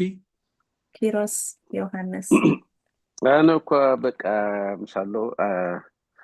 ናይ ቁርብ ኣብ መንጎ ገዲፈኩም ነዊሕ ስለ ዝፀናሕኩሲ ሕጂ ይኸብድ ሓደ ግዜ ኣብቲ ፍሎው ድሕን ዘይፀናሕካ ክስታይ ክኸውን እቲ ሓፈሻዊ ራእይ ይርዳእኒ እዩ ኣብኡ ስለ ዘለኹ ማለት እዩ ሓፈሻዊ ሽግር ናይቲ ሕብረተሰብካ ፀገማት ክትቀርፍ ኢልካሲ እንተተበጊስካስ እቲ ዘጓንፉኻ ቡድሆታት ብዙሕ ዓይነት ቡድሆ ማለት እዩ ዝረአዩን ዘይረአዩን ዝጭበጡን ዘይጭበጡን ማለት እዩ ኣብ ብዙሕ ከዓ እቲ ከም ሓውና ክብረኣብ ዝገለፆ ኣብ ብዙሕ ቁስሉ ዘሎ ሕብረተሰብ ማለት እዩ ብብዙሕ ነገር ዝተቋሰለ ሕብረተሰብ ሲ ንዕኡ ተሸኪምካ ምቕፃል ንባዕሉ እቲ 5 ዓመት ሲ ንዓይ እኹል እዩ ዝብል ምክንያቱ ብዙሕ ዓይነት ዝዓይነቱ ኦርጋናይዜሽን ብዙሕ ዝዓይነቱ ምትእኽኻባት ርኢና ስለዝኾና ንምንታይ እቲ ምክኣል ምስምማዕ ጎደልሲ ይርዳእካ እዩ ምክንያቱ ቁም ዝኾነ ኩነተ ሕልና ወይ እምሮ ድሕን ዘይብልካ ሲ ኣብ ስምዒት ተድህብ እሞ ሕጂ እቲ ሕርቃንካ እውን ብግቡእ መንገዲ ናይ ምግላፅ መንገዲ ስለ ዘይተማሃርናዮ ማለት እዩ እቲ ናይ ውሽጣኻ ቁስሊ ንደገት ስለተውፅኦስ ብኡ ገልጠምጠም ክፍጠር ይኽእል እዩ ስለዚ 5 ዓመት ፀኒዕኻ ማለት እቲ ብስኡላ ሸኺላስ ኣብ መስመራ ፀኒዓሲ ዓብይ ኣብቲ ቃል ናይ ግጥሚ ዝተጠቐሙ ኩሉ ቃል እየ ወይ እቲ ብሶላ ማለት ኣንፈት እቲ ኮምፓስካ ፈሊጥካ ንምንታይ ዕላማ ምክንያቱ ዓበየ ነገር ሕቶ ኣብ ሂወት ኮይኑ ዝስማዓኒ ኣይ ቲንክ ንቼ ይኾም እዩ ዝመስለኒ ዋይ ዝብል ሕቶት እንተመሊስካ ሲሉ ዝተረፈ ቀሊል ኢሉ ሽዑ ነታ ዋይ ትብል ሕቶ ሓቲትካስ ንምንታይ እዩ ዝገብሮ ዘለኹ እዚ ጉዳይ እዚ ንፁርነት ኣለካ ኮይኑ እቲ ከመይ ትገብሮ መዓሲኻ ትገብሮ እንታይ ዶ ዝብሉ ሲ ኣብኡ ከዓ ትቐሊል እዩ ማለት እዩ ዝኸበደ ሕቶ ሕጂ ትፐርፐዝ እዩ ማለት እዩ ዕላማኻስ ንፁር እዚኣ ዕላማ ኢልካ ነታ ዕላማኻ እንተነኺስካ እቲ ካሊእ ክብል ነጥቕን ኣሎ ኣብ ሂወት ምውራድን ምድያብን ኣሎ ግድን እዩ ማለት እዩ ስለዚ ኣብ ገለ ሰልጠካ ኣብ ገለ ትድንጉ ኣብ ገለ ትዝሕትል ኣብ ገለ ትቕልጥፍ እሱ ባህሪ ናይ ሂወት እዩ ማለት እዩ ንሱ ከጓንፈካ ይግድን ግን እታ ዋይ ትብል ግን ኩሉ ግዜ ሪቪዚት ክትገብር ኣለካ ማለት እዩ ምክንያቱ ሓደ ግዜ እንታይ ኮይኑ ዝስምዓኒ ሓደ ገፊሕ ዝኾነ ዕላማ ሒዝካ ትብገስ እሞ ምስ በዝሓካ ተስፋ ትቆርፅ ማለት እዩ ሕጂ ብዙሕ ዓይነት ጨናፍር ካብቲ ዘረባታትኩም ክሰምዕ ፀኒሐ ሕጂ ናይ ቤተሰባዊ ሽግር ዲና ክንፈትሕ እንደል ዘለና ስነ ኣእምራዊ ሽግር ናይ ሰብ ዲና ክንፈትሕ እንደል ዘለና ቆልዑት ኣብዚ ምስ መፁ ዝዓብይሉ ዘለዉ ኩነታት ዲና ክንፈትሕ ደሊና ዘለና እቲ ካልቸራል ሻክ ንባዕሉ ንዑ ዲና ክንፈትሕ እንደል ዘለና ሰብ ስራሕ ስዒኑ ስራሕ እንታይ እቲ እንሻላ እቲ መሰረታዊ ነገር እንታይ ኢና ክንገብር ደሊና ዘለና ትብል ሕቶ እዚ ኣገዳሲት እያ ማለት እዩ ሕጂ ኣብኣ እንተ ንዓ ናርው ዳውን ጌርካ እያ ዳሕራይ መዐቀኒታት ክህልወካ ይኽእል እዩ ማለት እዩ ምክንያቱ ታርጌትካ ሓደ ነገር እዩ ትሰርሓሉ ኣለካ ስለዚ ብውፅኢቱ ከዓኒ ናብቲ ዕላማኻ ገፅካ ትኸይድ ኣለካ ዲኻ ይትኸልያ መዐቀኒታት ኣለካ እንተገፊሒንካ ጨናፍር ተብዚሕካ ግን እንታይ ዝኸውን ትሕዝ ግድፍ ናበልካ ኢኻ ትኸይድ ማለት እዩ ሕጂ ኣብኡ ምናልባት ንዕኡ ዝያዳ ክትሓስብሉ እየ ዝብል ዘለኹ እምበር ኣይትሓስብሉን ኣይኩንኩን ግን ዝያዳ ኣተኩረኻስ ኣብ ስፔሲፊክ ዝኾነ ነገራት ጌርካ እዚኣ መዕቀኒ ኣለና ኣብ ዝመፅ ዘሎ 5 ዓመት ከምዚ ለውጢ ክነምፅእ ንኽእል ኢና እቲ መዕቀኒታትና ከዓ እዚ እዩ ንበፅሖ ለና ዲና ይበፅሖ ለና ገምጋም ክትገብር ትኽእል ኢኻ ሕጂ እቲ መሰረታዊ ሽግር ኮይኑ ዝስምዓን ኣነ ብዙሕ ሽግር ብሓንሳብ ክትፈትሕ ምፍታን የዳኽመካ እዩ ኣብ ጉዕዞስ የዳኽመካ እዩ ማለት እዩ ሕጂ እዚኣ ምናልባት ብኸመይ ትሕዝዋ ናባኹም ክገድፋ ማለት እዩ ዝተረፈ እቲ 5 ዓመት ንባዕሉ ናይ ዳህሳስ እዋን ኣብዚ ምብፃሕኩም እውን ኣምላኽ ተሓዊሶስ ናይ ባሓቂ ንፉዓት ኢኹም ኣምላኽ ይባርክኩሞ ብሩኽ መዓልቲ ትግ ያኔላ ይበዝሓወይ ቅድሚ ምውዳእና ዝኾነ ልዋዕ ሕጂ 5 ዓመት ማህፀን ኣብ ምንታይ ክትበፅሕ እንታይ ክንገብር ኣለና ኩሉ ኢልኩም እንዲኹም ናባኹም ኣቶ ዮሃንስ ቅድሚ ውዳእናኻ እቲ መፅሓፍ ኣቶ ዮሃንስ ሰብና እውን ክንላሊና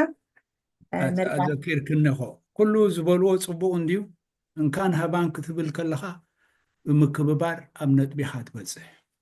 ሕጂ እቲ ዝግለፅ ፀንሐ መብዛሕትኡ ግዜ ነዚኦም ድሕሪ ናፅነት ኤርትራ ዝመፁ እዚ ወርሒ እዚ ንኣብነት 34 ዓመት ናፅነት ኤርትራ እዩ እንቋዕ ኣብፅሓና እቲ ንደልዮ ሕጋዊ ድዩ ቁማዊ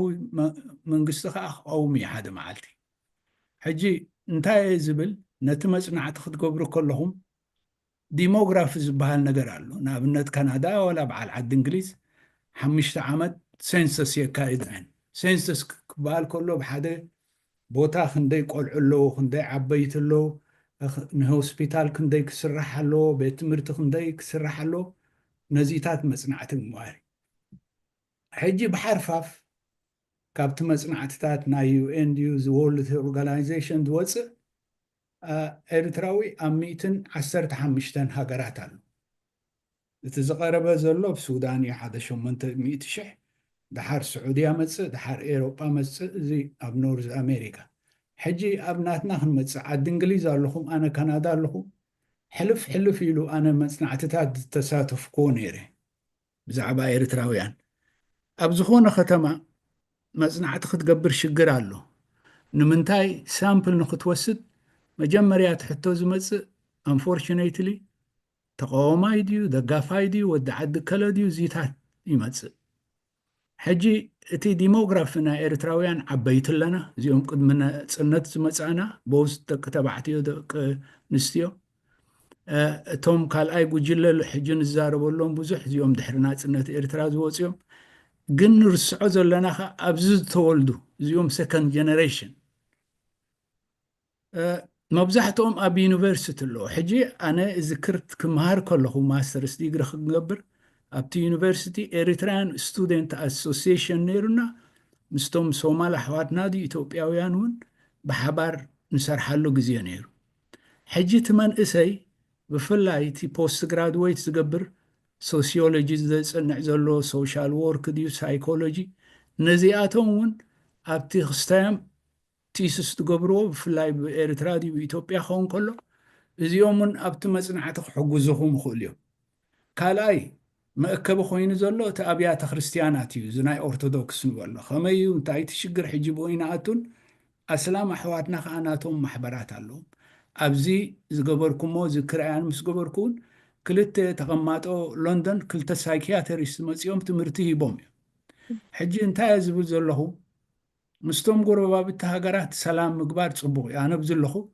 ካናዳን ኣሜሪካን ቋንቋኦም እንግሊዝ እዩ ሃይማኖቶም ክርስቲያን እዩ ኣንግሎሳክሰንስ እዮም ክልተ ሃገራት ኮይኖም ተኸባቢሮም ይቕመጡ ኣለዉ ንሕና ከዓ ኣብ ሓንጎልና ዝኽነእቱ ኣለና ሕጂ ክሕፅራ እቲ ዝግበር መፅናዕቲ ንምሁራት ብፍላይ ንተማህሮ ኣብሎ መራሕቲ ሃይማኖት ከዓ ናይ ክልቲኡ ወገናት ብውልቂ ክትረኽቦም ከለካ በበይን እዩ ኣብዚ ግዜ እዚ ብፍላይ ኣብዚ ዘመነ ኮሮና ቫይረስ ብዙሕ ኣነ ዝገበርኮ ሓርፋፍ ዝኾነ መፅናዕቲ ኣሎ ኣብ ሰከንድ ጀነሬሽን መንእሰያትና ሱሳይድ በዝሕ ኣሎ ጋንግ ሪሌትድ ኪሊንግስ እዚ ዓብዩ ኣብዚኣ ዓመት እዚኣ ጥራሕ ፖስት ፓርተም ኢልክ ጠቒስክ ነርኪ ሓንሳብ እውን ብዛዕባኡ ተዛሪብና ነርና መስለኒ ጌጋ ክልኣለይ ፖስት ፓርተም ዝገበረት መንእሰይ ኣላ እቲ ቅትለት ጨካን ዝኾነ ሕጂ ንዝርዝሮን እታ ሳምፕል ሓንቲ ወሲድኩም ናይ ሓሙሽተ ገምጋም ከምዚ ሓውና ዛረብ ፀንሑ ኩሉ ክንውድኦ ኣይንኽእልን ኢና ኢምፖስብል ኦኬ የቐኒየለይ ሰማዕናያ ብልብና ይሕድረልና መበል 34 ናፅነትና ወሲድና ኢና ተሰዋእናሉን ዝሞትናሉን እዩ ገሌና እውን ሓለጋት ኣለና ቁስሉ ኣለና የቐኒየለይ እንኳዕ እግዚኣብሔር መበል 5 ዓመት ኣብፅዓና ቀፃሊ ድሕሪ ሕጂ ከኣነ ክመፀኩም እየ ብዝከኣለኒ ብሩኽ ምሽት ክበረልና ባይ ተታደሰ ናበኩም ኣነ እውን የቐኒልና ጥራይ ክብል ግዜ ከይቀትል ብዙሕ ተባሂሉ እዩ ኣገዳሲ ግን ዝወሃብ ዘሎ ርእቶ ገምጋም ምግባር ብኽኢላታት ማለት እዩ እዚ ዘይርከብ ሓሳባት እዮም ዝብና ዘሎ ስለዚ እቶም ሞያውያን ፀዊዕካ ክኢላታት በብዓውዱ ንሳቶም ክሰርዕዎ ማለት እዩ ከምዚ ሽዑ ሰብ ስራሕ ክብገዝ ቀዲሞ ዝመፅእ ከምዛ ኩላቶም ማፀነት ዝግምቶ እትኹም ሞያውያን ክኢላታት ዋላ ተኸፊልካሲ እዝን ክንገብር ደሊና ኣይ ናይ ቀዳምነት ዘለዎ ህፁፅ ዘለዎ ንሳቶም ተደኣ ሰሪሖሞ ግድነት በቢ3 ወርሒ ን6 ወርሒ እንዳወዳእካ ክትከይድ ትኽእል ኢኻ ሓቂ ኺሮስ ገልፆን ዝፀንሐ ኩሉ ብሓባር ክትገብሮ ይትኽእልና ስለዚ እዚ ኣገዳሲ ሒዝና ኣለና እሞ የቐኒልና ነቲ ፅቡቅ ሓሳባቶም እንኳዕ ተረኸብና እቶም ሰማዕትና ኸ እንኳዕ ተሳተፍቲ ናይዚ በዓል ክኾኑ ዋላ ብኣካል ተዘይተሳተፉ ብማዕዶስ ክከታተሉና እሞ እንኳዕ ሓጎሰኩም ኩላትኩም የቐኒየልና ሰላም ብሓቂ ግርማ ዝወሃበኪ ግርማ ክንገዛእ ርእስኺ ኣነ ኣፕሪሽት ገብር እየ ደቂ ኣንስትዮና ክሌዎፓትራ ክትመስሊ ዘለኸ ሎሚ ማይ ድሓን ሕደሩ ማይ ዋዛ ምስ ቁም ነገር ንሱ እዩ ታንክ ዩ ቨሪ ማች ሰላም ኪፕ ኢት ኣፕ ባይ ያኔና ናባኻቲ ወርሓዊ ከመይ ወዳእና ድሕሪኡ ሲሳይ ጋቢ ታንክ ዩ ክንዓፅዋ ዲና ዋላ ክንፀንሕ ኣለና ኣቶ ዮሃንስ ኣነሲ ዝበሃል ተባሂሉ ድዩ ከምቲ ኣቶ ዮሃንስ ዝበሎ ኣብ ልብና ይሕድሮ ኪፒዳብ ማህፀን ድማ ኣድኹም ቀፅልዎ ታሽማ ብጣዕሚ እያ ይመስለካ كم شما قتلنا بزح تفرات نمرقنا قال كفاية بالله طب تستوى هلا من العالم خلينا سلامنا أنت قالوا كل خطوة يعني لما تبقى حوي سيساي حافتي نابخي حريتي تزارب تخيلي خين كون نعم كده تسوين كنسمع دس مبالنا الحران له خينكي لذي كنا نعم سيساي ታንኪ ሰላም ሓፍተይ ኣነ የቀኒየለይ ክብል ኣስቢሃኒ ተትጥፍኡና ምፁና ኣያና ኣብዛ ገዛ ክልተ ሰብ ኣለው ኣቶ ታደሰ ሰላሚና ከይተሓለሉ ደኺምና ከይበሉ ኣብ ሰሙን 2,000 ነዛ ገዛ ትኸፍትዋ ኣለኹም እሞ ብጣዕሚ ኣፕሪሽት ክገብር የቀኒየለይ ክብል ብኣኹም እያ እዛ ገዛ ጠጠው ኢላ ዘላ እሞ ኣምላኽ ይባርኽኩም የቀኒየልና ብክስቲ ስራሕ ዝግበር ይግበር እንዲሁ ብድሕሪት ኣለዉ ብዙሓት ሰባት ገጾም ከይተረኣየ ብተግባሮም ድዩ ብግዚኦም ድዩ ብሓሳባቶም ድዩ ብገንዘቦም ንማህፀን ዝድግፍዋ ስለ ዘለዉ ንዕኦም ከመስግን ይፈቱ ዝመፅእ ጥዕናን ሃንመን ጥዕናን ሂብና ከዓ ኣብቲ ክትበፅሖ ዘለዋ ምሳኺ ኮነ ሰላመይ ነዛ ማሕበር ማህፀን ነዛ ገዛና ክነብፅሓ ኣነ መብፅዓ ከኣቱ እንታይ ዳ በቃ እዚኣ ክብል የቀኒየልና ብርክ ምሸት ኣምሲና ኣዴታት ደደፈ የቀኒየልና ከኣስኹም ኣቦ ኮንኩም ሓዊ ኮንኩም እንዳዓረኹምና እንዳመኸርኩም ለማዓድኩም ኣብዚኣ በፂሕና ኣለና እሞ የቀኒየልና ክብረት ይሃበልና يقنيرنا في الصحافي حريتي يلا مسلني ጋቢ ወደ አንቺ የመጨረሻው የሆነ የምትጨምርበት ካለ ማህፀን ከ5 ዓመት በኋላ ምን ማድረግ ነው የምትፈልጊው? ምን መድረስ አለብን የምትይው ነገር ካለ ወደ አንቺ ነው ቆንጆ። ቴንክ ዩ። ቅድም እንዳልኩት ኮንፌስ እንዳደረግኩት አልተዘጋጀሁበትም ነበር ለስፒች ለዛሬ ማታ ማለት ነው። ምክንያቱም በተለያዩ ነገሮች ሁላችንም ሩጫ ላይ ነን ያለ ነው። ከዛም በተጨማሪ ሞር ኢምፐርሰኑ ላይ እንትን ፎከስ አድርጌ ነበርና አው ብዙ ተሰርቷል፣ ብዙ ደግሞ መስተራት አለበት እምለው ላይ ኦፍ ኮርስ እንዴት ነው የሚረዱን ሰዎች በበዙ ልክ ደግሞ እኛም ደግሞ የበለጠውን ፖይንት የሆነ ስህተት የሌለው ባይሆንም አለ አይደለም ስህተቱ ያነሰ የሆነ ስራ ስናወጣ እርግጠኛ ነኝ ሞር ተደራሽነቱም ይሰፋል ብዬ አስባለሁ። ከዛም በመቀጠል በተለያዩ ነገሮች ለእያንዳንዳችን ኃይላችን እንዴት ነው ሊዳከም ይችላል። ሲዳከም ግን ብዙ ከሆንን የኛን ፋንታ ደግሞ የሚሸፍኑ ሌሎች ይመጣሉ እና ከዛ በመቀጠል ሴክቶሪያል ሆነን አሁን ይመስለኛል ያልተጠበቀው ሰፊ ዲማንድ እና አለ አይደለም ኢንፎርሜሽን በአሁን ሰዓት እያለን ስለሆነ በተለያዩ መንገዶች እንዴት ነው ሞር ስትራክቸር በሆነ መንገድ ራሳችንን በአንድ ነገር በሶስት ነገር ወይ በአምስት ነገር እንደ 5 ዓመቱ ስፔሻላይዝድ ሆነን በዛ ላይ ፎከስ ማድረግ እርግጠኛ ነኝ ያስፈልገናል ብዬ አስባለሁ። እና ይሄ ነው የምለው እና ጥሩ ሂደት ነው ብዬ ነው የማስበው ያለምንም ጥርጥር። እና ደግሞ እንዴት ነው ኤክስፐሪመንት እንዳደረግ ነው በሁናችን መገኘቱም ደግሞ ኦንላይኑም በጣም ቆንጆ ሆኖ ሳለ ለብዙ ሰዎች እየደረሰ ሳለ ኢምፐርሰኑን ደግሞ ሞር ፑሽ ማድረግ እንዳለብን እርግጠኛ ነኝ። ፑሽ ስል ሞር ኦርጋናይዝ ራሳችንን ማድረግ አለብን ብዬ አስባለሁ። እንዴት ነው በተደጋጋሚ ኢምፐርሰን እንድንገኝ ማለት ነው። ምክንያቱም ማንቸስተር ብዙ ህብረተሰባችን እየመጣ ነው። ስለዚህ ሞር ኢምፐርሰን የራሱ ውጤት አለው። ሰላሚና ታስታውሻለሽ አዳዲስ ልጆች እንዴት ነው አንድ ነገር በስልክ ማነጋገር ነው፣ አንድ ነገር ግን በሁናችን ተገኝተን አለንላችሁ ማለቱ ነው። እና ከዛ አንፃር ሞር ኢምፐርሰኑን ማጠንከር አለብን ብዬ ነው የማስበው። ከዛ ውጭ ሁሉ እንዴት ነው ፐርፌክት ነው ብዬ አስባለሁ። ሁሉ ጥሩ ነው። ቴንክ ዩ። ሌላ ጥያቄ አንድ አለኝ። አማርኛው ትንሽ ተዳክሞ ሆኖ ሳለ አንድ እዚህ ጋር ጥያቄ የምጠይቀው ምንድነው አማርኛ ተናጋሪ ፕሮፌሽናሎች ባካችሁን በትግርኛ ዴሊቨር ሲደረግ በአማርኛም ዴሊቨር ለማድረግ እባካችሁን አስቡን። ለዚህኛውን ፓርት ለእናንተ ቢደጋገምባችሁም ተደራሽነቱ በጣም ኢምፖርታንት ይሆናል ከማለት አንጻር ነው እና እርግጠኛ ነኝ እንዴት ነው እምቢ የምንባል አይመስለኝም። ሊደክማቸው ይችላል ሴም ቲንግ ለመድገማቸው፣ ግን አለ አይደለም ይሄን ፌቨር መጠየቅ እፈልጋለሁ። ቴንኪዩ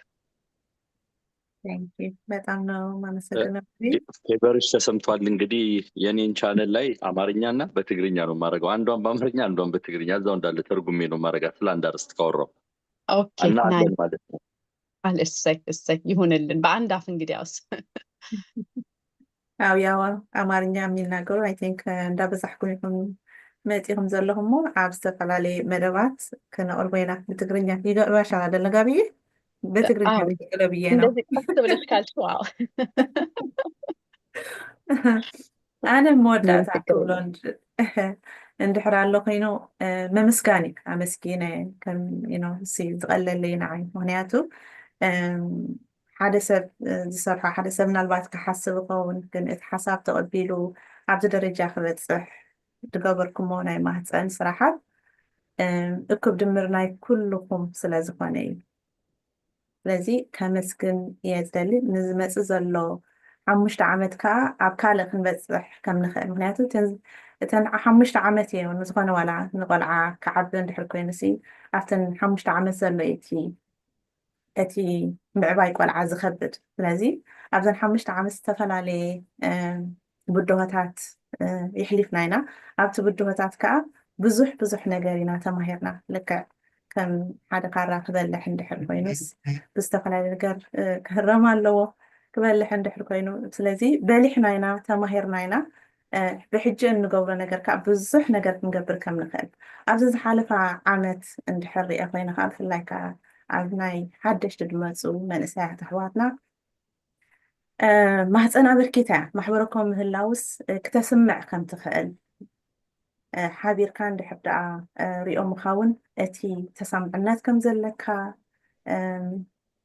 ተቐባልነት ከም ዘለካ ኣብዚ እውን ከመስግን እንድሕር ኮይነ ፍናን ኦርጋናይዜሽን ካብ ለንደን ኣብዚ ናይ ሩዋንዳ ምምላስ ኣብ ዝነበሮስ ስጋዕ ብኣካል ከድካ ኣብ እስሪ ቤት ንዘለዎ ኣሕዋትካ ንክትርኢ ምክኣል እዚ እንታይ ዘርእየካ ማሕበረኩም ዘለዎ ሕብረተሰብ ተሰማዕነት ኣለዎ። ሽግሩ ከዓ ባዕሉ ጥራይ ክፈትሖ ከም ዝኽእል ሽግራትና ካልኦት ሕብረተሰብ ንዓና ክፈትሑልና ኣይክእሉን እዮም። ስለዚ ንሕና ከም ሕብረተሰብ ብሓደ ኮይንና እንድሕር መፂና ኣብቲ ድብፃሕ ክንበፅሕ ከም ንኽእል ነቶም ብዝተፈላለየ ነገር ተሸጊሮም ንዝመፁ ዘለዉ ኣሕዋትና ከዓ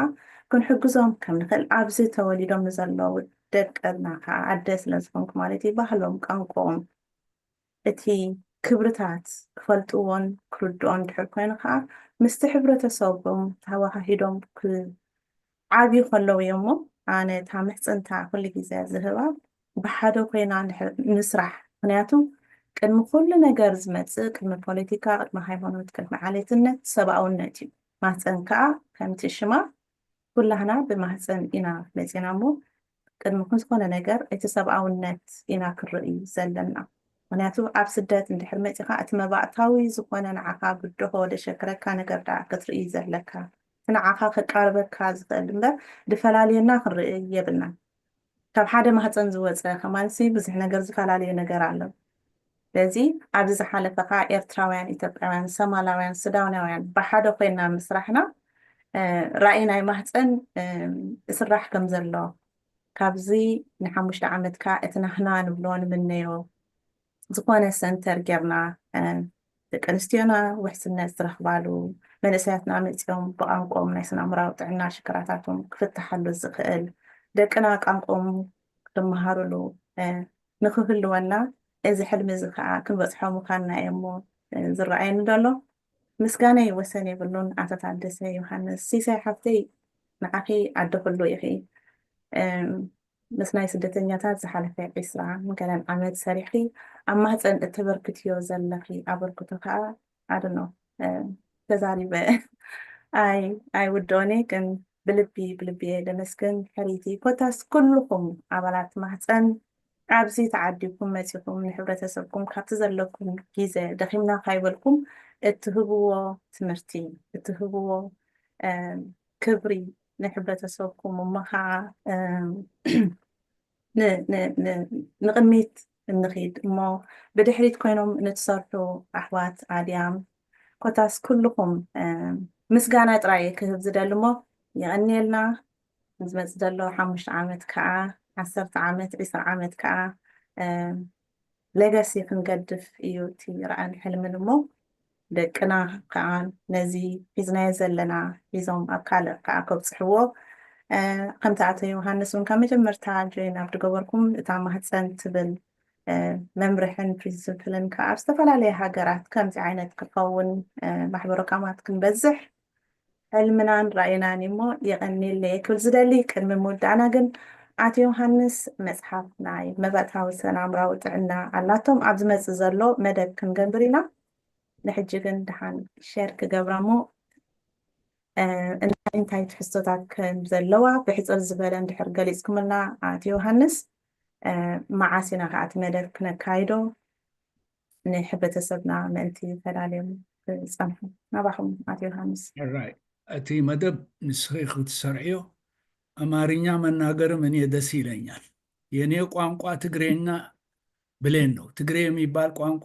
በኤርትራ ዌስተርን ሎውላንድ ያለው ከከረን ጀምሮ የሚናገረው እስከ ምጽዋም እስከ አሰብ ነው። ሕጂ ክቕፅለልኩም ክብራን ተኸባቢርካ እንዲዩ ሪስፔክት ብሪንግስ ትራስት ብሪንግስ ጉድ ኮሚኒኬሽን ብያለሁ። እዚኣ መፅሓፍ ኣነ ኣብዚ 4 ዓመት ጥሮታ ኣትየ እንድየ ኣብቲ ሆስፒታል ናይ ጥዕና ኣእምሮ 34 ዓመት ዝሰራሕኩ ሜንታል ሄልዝ ሆስፒታል ብተመክሮ ብትምህርቲ ማስተርስ ኣብ ክሊኒካል ሳይኪያትሪ እዩ ዘሎኒ። ታይትል ናተይ ግን ሶሻል ወርከር እዩ። እዚኣ 200 ገፃ ከምዚ ትርእይዋ ዘለኹም። እዚአን እቲ ካቨር ናታ ሃርድ ካቨር እዩ። ኣብ 3 ሴክሽን እዩ ዘሎ። ተቐዳማይ ኣርእስቲ ብዛዕባ ዝተፈላለዩ ሕማማት ኣእምሮ ከምዚ ስኪዞፍሬኒያ ድዩ፣ ዲፕሬሽን ድዩ፣ ትሮማ ድዩ፣ ፒቲኤስዲ ድዩ፣ ኣልዛይመርስ ድዩ፣ ፓርኪንሶንያን ዲዚዝ። እቲ ካልኣይ ክፋል ከዓኒ ማሕበራዊ ጥዕና ከምቲ ሎሚ ክንገልፆ ፀናሕና ብርቱዕ ግርጭት ንገብር ከመይ ጌርና ንፈትሖ ዝተፈላለየ እዚ ናይ ፐርሶናሊቲ ዲስኦርደር ኣለና ኩላህና ነነትሕድና ተኸባቢርና ክንከይድ ዝብል መምርሒ እዩ። ጠባያት ናይ ሰባት ሓደ ቀና ኣሎ፣ ሓደ ሓሳድ ኣሎ፣ ሓሳዊ ኣሎ፣ ሓደ መካፍእ ሰብ ኣሎ። እቲ ጥዑይ በቲ ፀግዑ ሕያዋይ ናይ ሰብ ፅቡቅ ዝፈቱ ኢለ ኣለኹ። ኣብቲ ሳልሳይን ኣካላዊ ጥዕና እዩ። እዚ ኣካላዊ ጥዕና ብብዝሒ ኣብቲ መደብ ናይ ማህፀን እውን ተገይሩ ኣሎ። ብዛዕባ ሽኮርያ ሕጂ ኣብ ሓበሻ ሕብረተሰብ ኢትዮጵያኹን ኤርትራ ወላቶም ሶማል ምቁር መግቢ ስለ ንበልዕ ብዙሕ ዲያቤቲስ ኣሎ፣ ሕማም ኣእምሮ፣ ካንሰር ብፍላይ ደቂ ኣንስትዮና ይቐትል ኣሎ። እዚ ብሬስት ካንሰር ቀሊል እዩ ንክትፈልጦ። ሕጂ ክኢላታት ኣምፂካ ኣብኡ ሓፈሻዊ ክስታይ እተን ዘሕተምክወን ድሮ ተዛዚመን ዝነበረን ኣብ ሎንደን ሰዲደ ሆፕፉሊ ንሰላም ንኣቶ ታደሰ እውን ክበፅሖ ምኸውን እዩ። ኣብዚ ሰሜን ኣሜሪካን ካናዳን ሰዲደ እዚ ሓውና ሽሙ ሃቡኒ ክልቲኡ መደበይ ብትግርኛን በአምሓርኛን ዝበለ ኣሎ። ዲ ሓቀይ መን እዩ ሽሙ? መን ኣለኹ ኪሩቤል ይበሃል ኣለኹ። ከመይ ኣለኻ? ደህናነ? ሁሉ ሰላም ነው? ደሃን ኣኖን ካብ ካናዳ ኣብዚ ኪችነር ሬንድ ዋተርሉ ከባቢ ዝነብር ሕጂ ደሃን ሕጂ ዛ መደብ ናይ 5 ዓመት እንድያ ሰላም እቲ ኮንታክት ነምበርኩም ትበንያ ክረኽበኩም ደሌ ደሓን በዓል መምህር ባህሊ ብ ክትረኽቦም ትሽኽእል ኢኻ። ኣብ ቶሮንቶ ተሸይጣ እያ ልዕሊ 100 ሕጂ ብሓፂሩ ናይዚኣ 5 እንታይ ሽሙ እንድዩ ብዙሕ ሰብ ኣነ ልዕሊ 20 ዓመት ኣለኒ ትምህርቲ ብዛዕባ ጥዕና ኣእምሮ ካብ ዝህብ ብዙሕ ኣብ ፅሑፍ ዘይትገብሮ ኢሎም መቃርብተይ ዝኾኑ ካብ ካህናት ጀሚርካ ኣባ ቪቶሪዮ ዝበሃሉ መምህር ፕሮፌሰር ናይ ኣስማራ ዩኒቨርሲቲ እዮም። ሕጂ እዚኣ መፅሓፍ ገይረያ ኣለኹ። ንመክሰብ ኣይኮነን ከም ሪፈራል ሃንድ ቡክ እያ። የቐኒየለይ እንቋዕ 5 ዓመት ማህፀን ኣብፅሓልና እቲ ስም ይመርሕ ጥዋፍ የብርህ እንዲ ዝብል ፅብቕቲ ስልም እያ። የቐኒየልና ሰላም ዊ ጊቭ ዩ ጉድ ሳሉት ኣጣቕዑላ نقول لها أنا يطاقعي لنا خلاص دحنا مسو ቁሩብ ትግረ ከዓ ተመሃሩ ትግራይ ሰላም ምስዩ ማለት እዩ ባይ ኣይትኺዱ ኣለኹም ኣቶ ታደሰ ዓቢቶ ዮሃንስ ፅንሑ ናበይ ትህዎ ከለኹም ክፀንሕ እኒአ ድሓን ናይ ታደሰ ከይሰማዕኩ ይከይድን እየ ኣብዚኣ ሸር ክገብራ ናይ ቀዳም ዘለዎ መደብና እቲ ሕብረተሰብና ከፍሎ ሬታ ይፈታ ስለ ዘለኸ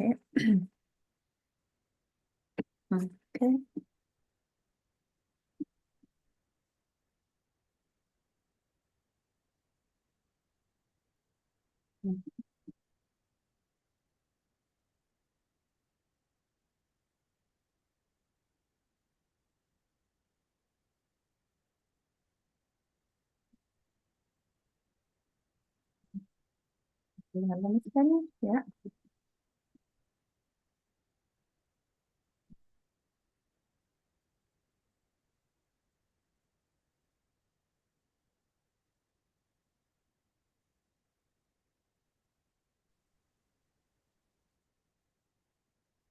اوكي you're loaded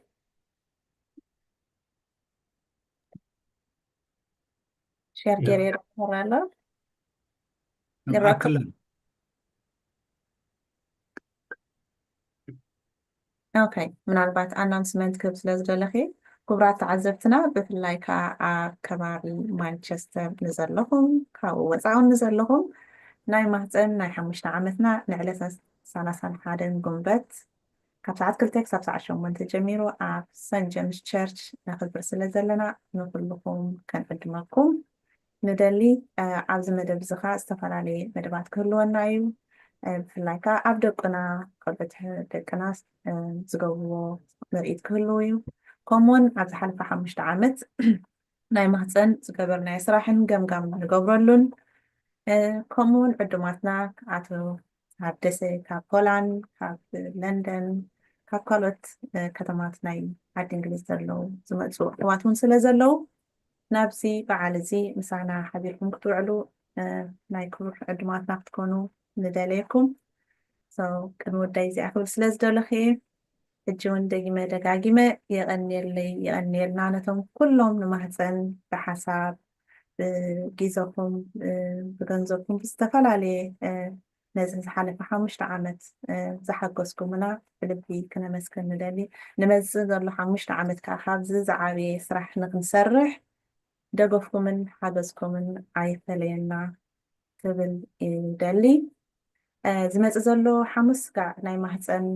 5 ዓመትና መደብ ኦንላይን ኣይክህልወናን እዩ ምድዋላትና ክንገብር ስለ ዝደለና ምክንያቱ ናይ 2 መዓልቲ መደብ ስለ ዘሎ እቲ ብኣካል ንገብሮ ማለት እዩ ዝኾነ ሕቶ ርኢቶ እንድሕር ኣለኩም ግን ቅድሚ መደባትና ኣብ ጁን ምጅማርና ከምቲ ልሙድ ብፌስቡክ ዩቱብ ሊንክድኢን ከምኡውን ዋትሳፕ መልእክትኩም ክሰዱልና ትኽእሉ ኢኹም ሰላም የራኽበና ዝጋዕ ካልእ መደብና ንጅምር ኣቕቢት ሓወይ ኣብ መወዳእና ኢኻ መፂኻ ዘለኻ ይቕሬታ ዝኾነ ነገር ክትብሎ እንድሕር ኣለካ ግን ዓውና ኣባልና ኮታስ ብሕፅር ዝበለ ክህበካ እየ ድሓን ናባኻ ኣቕቢተይ ሕጂ ሓጆን ጌርካ ብኣይካና ኣቢለካ ክትብል ኣይደልን እየ ናባኻ ክገብሮ እሞ